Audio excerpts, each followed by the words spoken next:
Welcome back to Coding with Zach. In this tutorial, we are going to walk through setting up Dr. Java and also installing Java as a whole. So let's get into it. Getting set up, you're going to need a computer, some free time, determination because learning how to code is very difficult or somewhat difficult depending on who you are and who you ask. And that's pretty much it.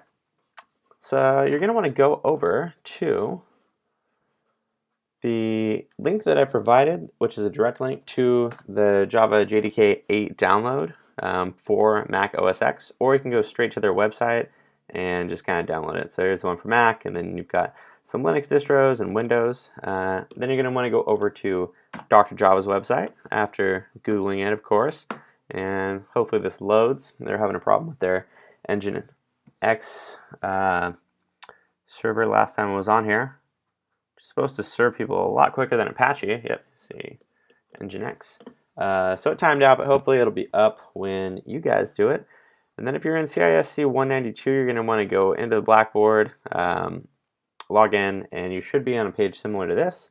Then you'll likely go to Resources, and you're going to want to download the book classes and maybe media sources. It's nice to have.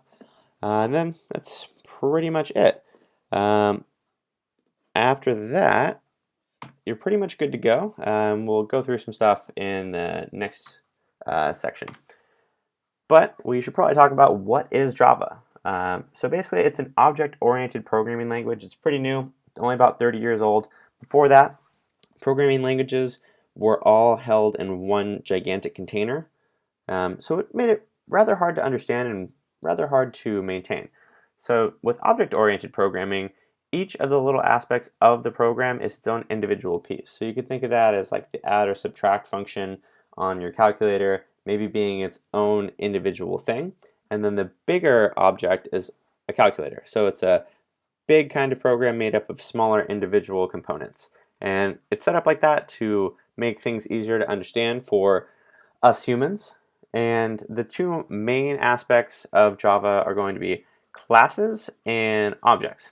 Classes are going to have attributes and behaviors. In Java, they call them properties and methods.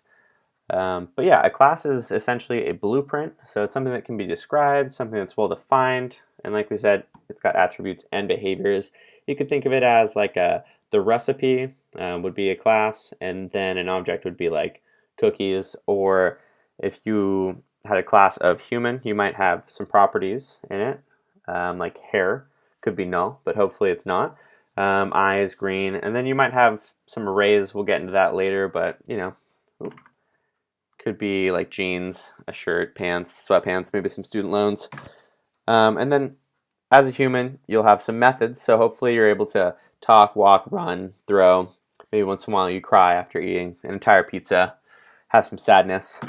But why is this all important? So the main thing is that it keeps things really modular and allows for this idea called encapsulation.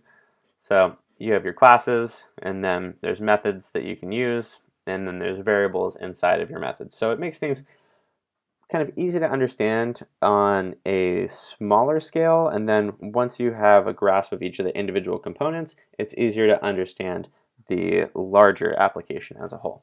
So that's kind of an introduction. In the next tutorial, we're going to get into actually doing some fun things with Dr. Java, making some objects and kind of moving them around.